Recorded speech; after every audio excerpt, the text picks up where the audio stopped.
بسم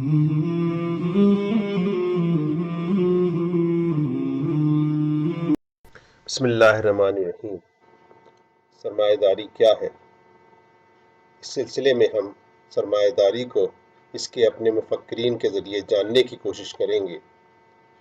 اس تناظر میں ہم نے اس کی تاریخ، اس کے عقائد اور اس کے نظریات کو جاننے کی کوشش کی۔ اب ہم اس کے نظریات کو جانتے ہیں۔ ہماری رائے ہے کہ سرمایہ داری کا عقیدہ آزادی، مساوات اور ترقی کا حصول ہے۔ ان عقائد کے حصول کے لیے اس کے مختلف طریقہ کار ہیں جن کو سرمایہ داری کے نظریات کہتے ہیں۔ اس میں سب سے پہلے ہم سرمایہ داری کے لبرل مفکر کا جائزہ لیں گے۔ بحیثیت لبرل مفکر کے جان لاک کی فکر کا جائزہ سب سے پہلے لیا جائے گا کہ اس نے کس طریقے سے سرمایہ دارانہ عقائد کی بنیاد رکھی۔ جان لاک کے دور کا تاریخی تناظر۔ جان لاک مغربی سرمایہ دارانہ لبرل فکر کا نہ صرف کلیدی اور بنیادی مفکر ہے، اس کو لبرل فکر کا خالق بھی کہا جاتا ہے۔ اس کو سمجھنے سے پہلے اس دور کا جاننا جس میں جان لاک نے یہ تحریر رقم کی۔ جان لاک کی فکر 1688 کے شاندار انقلاب گلوریس ریولوشن کے بعد منظر عام پر آئی، جس کو اس نے اپنی کتاب ٹو ٹریٹیز آف گورنمنٹ میں تحریر کیا ہے۔ اس نے یہ سیاسی منظرنامہ ولیم اور میری کی حکومت کے لیے تشکیل دیا تھا۔ ان دونوں نے جیمز کو، جو کہ ایک مطلق العنان بادشاہ ایبسولوٹ مونارک تھا، اس کو شکست دے کے دستوری بادشاہت کانسٹیٹیوشنل مونارکی قائم کی تھی۔ لاک کا اثر امریکی انقلاب پر بھی رہا۔ اس نے رائٹ، لبرٹی اینڈ پراپرٹی، جو کہ امریکی دستور کا اہم ستون ہے، اس کو اجاگر کرنے میں نہایت اہم کردار ادا کیا۔ جان لاک تاریخ کے جس دور میں موجود تھا وہ عیسائی عقائد، عیسائی اقتدار کی کشمکش کا دور تھا۔ عیسائیت کو اس دور میں دو بڑے چیلنجز کا سامنا تھا۔ ایک اس کی اپنی مسلکی جنگ تھی، جس کو 30 سالہ جنگ یا 30 ایئرس وار کہتے ہیں، جو کہ 1618 سے 1648 تک لڑی گئی، اور جس میں لاکھوں عیسائی مارے گئے اور عیسائیت دو حصوں میں بٹ گئی، ایک کیتھولک اور دوسرا پروٹسٹنٹ۔ پروٹسٹنٹ تحریک نے چرچ آف انگلینڈ کے سیاسی اور مذہبی اقتدار کو چیلنج کیا اور یہ باور کروایا کہ ہر شخص بائبل کی تشریح خود کر سکتا ہے۔ کیلوین اور لوتھر اس دور کے بانیوں میں سے تھے، جنہوں نے دنیا پرستی کا جواز عیسائی تعلیمات کی روشنی میں فراہم کیا۔ خود کیلوین اور لوتھر اس کا برملا اظہار کرتے ہیں کہ دنیا میں زیادہ سے زیادہ دولت قرب الہی کی نشانی ہے، اور خدا بندہ جس سے راضی ہوتا ہے اس کو دنیا میں ہی دولت سے سرفراز کر دیتا ہے۔ انہی جنگوں کا نتیجہ ہوا کہ چرچ کی سیاسی مداخلت کو مسلسل چیلنج کیا جانے لگا کہ چرچ کا کام تو انفرادی اصلاح ہے، سیاست سے اس کا کیا تعلق، اور بادشاہ خدا کا نمائندہ نہیں بلکہ عوام کا نمائندہ ہے۔ دوسری جنگ پارلیمنٹ اور بادشاہ کے اقتدار کے درمیان چلی۔ چرچ نے بادشاہ کو خدا کا نمائندہ یعنی کہ ڈیوائن رائٹ آف کنگ کا درجہ دے دیا تھا اور اس کو اقتدار میں چرچ کے ساتھ شریک کر لیا تھا۔ اس کے اقتدار کو پارلیمنٹ نے مسلسل چیلنج کیا کہ اقتدار عوام کے نمائندے کے پاس ہونا چاہیے، نہ کہ خدا کے نمائندے کے پاس۔ خدا کے نمائندوں یعنی چرچ اور پادریوں کا کام فرد کی اصلاح ہے، نہ کہ اقتدار میں شراکت۔ انگلش تاریخ میں بادشاہت کے ساتھ پارلیمنٹ کا قیام تو 11ویں صدی میں کنگ جان کی میگنا کارٹا کے ساتھ شروع ہو چکا تھا، جس کے مطابق بادشاہ خود ٹیکس نہ ہی لگا سکتا ہے نہ ہی وصول کر سکتا ہے۔ اس کے بعد سے پارلیمنٹ کی طاقت میں مسلسل اضافہ ہوتا گیا، جس کے سبب بادشاہ اور پارلیمنٹ میں جنگیں رہیں۔ جس کو انگلش سول وار سے تعبیر کیا جاتا ہے۔ 1642 میں سول وار چارلس اول اور پارلیمنٹ کے درمیان ہوئی۔ 1649 میں چارلس کو شکست ہوئی اور کچھ عرصے کے لیے پارلیمنٹ کا اقتدار قائم ہوا، مگر 1653 میں کروم ویل نے عیسائی ریاست کا قیام کر کے پارلیمنٹ کو بے دخل کر دیا۔ کروم ویل کی عیسائی ریاست کا خاتمہ 1658 میں اس کے مرنے کے ساتھ ہوا۔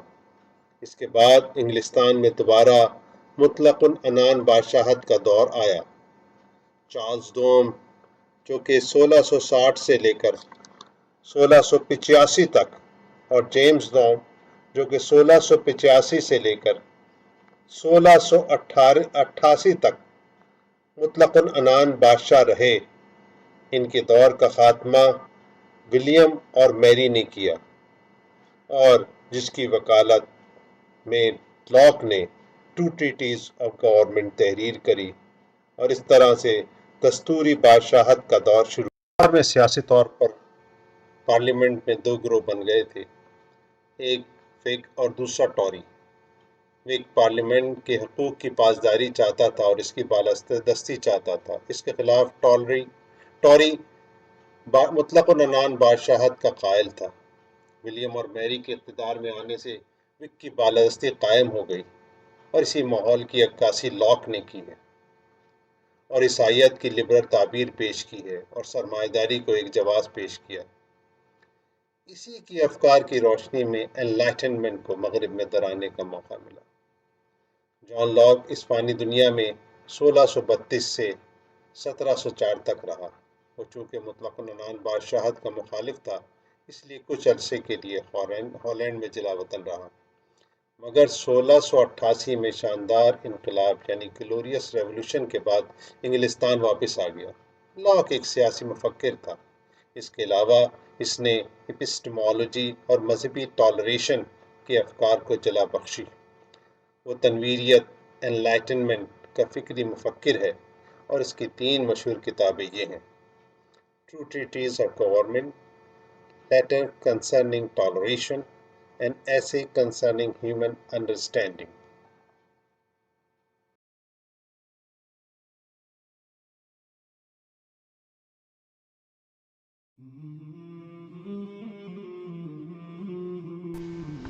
جان لاک کی علمیت، ایپسٹیمالوجی۔ ایپسٹیمالوجی وہ علمیت ہے جو یہ سوال اٹھاتی ہے کہ انسان جب وحی کو ایک معتبر ذریعہ معلومات نہیں گردانتا تو انسان کے پاس معلومات یعنی نالج کے کیا ذرائع ہیں۔ یہی وہ سوال ہے جو سرمایہ داری مسلسل اٹھاتی ہے، اور جو اس کو مذہب سے دور لے جا کر خود ایک مذہب بنا دیتی ہے۔ اس سوال کا جواب میں ہر سرمایہ دار ایک ہی جواب دیتا ہے، اور وہ منفی ہوتا ہے۔ وہ یہ ہے کہ وہی ایک ذریعہ علمیت نہیں ہے، یا یہ کہا جائے کہ وہی ایک ذریعہ علمیت ہے، اس کے علاوہ دیگر ذرائع علمیت بھی موجود ہیں۔ مگر وہ کون کون سے ہیں، اس میں سرمایہ داری کا اختلاف ہے۔ علمیت کا ایک ذریعہ اور واحد ذریعہ تو وہی نہیں ہے، اس میں سب کا اتفاق ہے، مگر اگر وہی کا انکار کرتے ہیں یا اس کو ایک معتبر ذریعہ نہیں تصور کرتے تو پھر سرمایہ داری کے پاس اس کے مختلف جوابات ہیں کہ وہ کیا ہے۔ وایا عقل ہے، نفس ہے، حواس خمسہ ہے۔ قرون اولیٰ تک خدا کا تصور رہا، مگر سرمایہ داری نے اس میں شک پیدا کر دیا۔ خدا تو وہ ہے، خدا تو ہمارے دماغ میں ہے۔ خدا کو ہم اپنے حواس خمسہ سے نہیں جان سکتے، یہ ہمارے پاس معلومات کے ذریعے، گزشتہ تاریخ کے ذریعے ہم تک اس کی معلومات موجود ہیں۔ اس لیے اس خدا کی جو بھی تعلیمات ہیں، اس کو منوعاً جو بھی عیسائی پادریوں نے ہمیں دی ہیں، اس کو قبول نہیں کرنا چاہیے، بلکہ ان تعلیمات کو عقل کے پیمانے پہ پرکھنا چاہیے۔ جو کہ پروٹیسٹنٹ نے جس کی بنیاد رکھی اور جس کے بعد آج تک وہ بنیاد موجود ہے، اور یہی بنیاد اسلام کے اندر بھی آج ماڈرنسٹ پیش کر رہے ہیں۔ خدا کو کیونکہ ہم نے خود تشکیل دیا ہے، خود اپنے دماغ میں ہے، اور خدا نے اگر انسان کو بنایا بھی ہے تو انسان کو ایک آزاد انسان بنایا۔ اب انسان کو وہ عقل و شعور دے دیا ہے کہ وہ اپنی زندگی کو اپنے عقل و شعور کے مطابق گزار سکے۔ کچھ نے تو یہ کہہ دیا ہے کہ خدا ایک گھڑی ساز ہے، جس نے جیسے گھڑی ساز گھڑی کو بنا کے چھوڑ دیتا ہے، اس طریقے سے اس نے اب انسان کو چھوڑ دیا ہے کہ وہ اپنی مرضی اور اپنے عقل و شعور کے مطابق دنیا میں کام کر سکے۔ اور موجودہ دور میں جب خدا کا تصور بالکل ہی معدوم اور ختم ہو چکا ہے اور لوگ اس کا برملا اظہار کر سکتے ہیں، تو اب انہوں نے کہہ دیا ہے کہ یہ تو آپ کے دماغ میں موجود ہے، اور آپ اس کو دماغ سے جھٹک دیں تو خدا مر جائے گا۔ نعوذ باللہ۔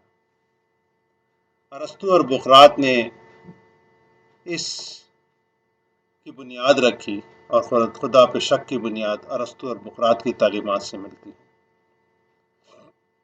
معلومات یا تو آپ کے پاس پہلے سے دماغ میں موجود ہیں، اگر کوئی الہ کا ادراک ہے تو وہ اتنا ہے کہ وہ آپ کے اوپر ودیت کر دیا گیا، یعنی پہلے سے آپ کے پاس جسے انیٹ آئیڈیا کہتے ہیں، جس کو بقراط نے اور پھر ڈینی ریکارڈ نے بعد میں آ کے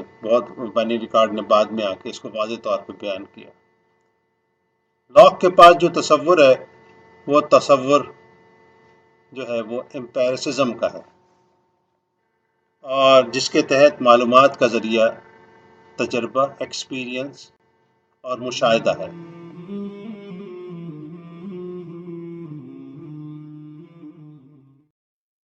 جان لاک نے اس سوال کا جواب اپنی کتاب این ایسے کنسرننگ ہیومن انڈرسٹینڈنگ میں دیا ہے۔ جیسے کہ پہلے بتایا کہ وہ کارٹیسین فلسفی کو رد کرتا ہے، اور کارٹیسین فلسفی کے مطابق انسان کچھ معلومات یعنی نالج پہلے سے موجود آئیڈیاز جو کہ تاریخ میں اس کو ملتے ہیں اس سے حاصل کرتا ہے، جیسے کہ خدا کا تصور، موت کے بعد کی زندگی وغیرہ۔ جان لاک مابعد الطبیعیاتی حقائق میں خدا کے تصور کو بالکل یا رد نہیں کرتا۔ اس کی وجہ یہ ہے کہ وہ شاید جس دور میں پیدا ہوا وہ عیسائی افکار کی تنزلی کا دور تو ضرور تھا، مگر اس کی معاشرتی طاقت ابھی موجود تھی، عیسائی علمیت پائی جاتی تھی، اور کوئی بھی شخص کھلے عام عیسائی تعلیمات کا منکر نہیں ہو سکتا تھا۔ عیسائی عقیدہ پہ اس نے شکوک ڈال دیے کہ بائبل سے الرغم بھی حق کی تعبیر پیش کی جاتی ہے۔ وہ لادین نہیں تھا اور ایک عیسائی مبلغ ہونے کا دعویٰ دار بھی تھا، اس لیے وہ صحیفے کو بالکلیہ رد نہیں کرتا، مگر اس کو عقل اور تجربے کی کسوٹی پہ پرکھنے کی ضرورت پر زور دیتا ہے۔ وہ کہتا ہے کہ عقل اور انسانی حواس بغیر کسی بیرونی عنصر یعنی صحیفے کے حق کی تعبیر کر سکتے ہیں۔ لاک اس کتاب میں لکھتا ہے عقلی مطالعے کے دو حصے ہیں۔ پہلا، یہ متعین کرنا کہ ہم کامل اور وثوق سے کیا جان سکتے ہیں۔ دوسرا، ان مفروضات اور خیالات کی تحقیق جن کو قبول کر کے مثبت نتائج حاصل کیے جا سکتے ہیں۔ گو کہ ان مفروضات اور خیالات کے حق ہونے کا محض امکان، پروبیبلٹی موجود ہے، اور کامل تحقیق سے ان کے حق ہونا ثابت نہیں کیا جا سکتا، اور کسی چیز کے حق ہونے کا امکان، پروبیبلٹی، اس بات پر متعین ہے کہ وہ ہمارے تجربات اور مشاہدات پہ کتنی مطابقت رکھتی ہے۔ لاک کے بقول تھائی لینڈ کے یورپی مہمانوں کی باتوں پر یقین کرنا اس وقت تک کر دیا جب ان مہمانوں نے برف اسنو کا تذکرہ کیا۔ اس مفروضے کی بنیاد پر لاک عقیدہ برداشت ڈاکٹرائن آف ٹالرنس کی وکالت بھی کرتا ہے۔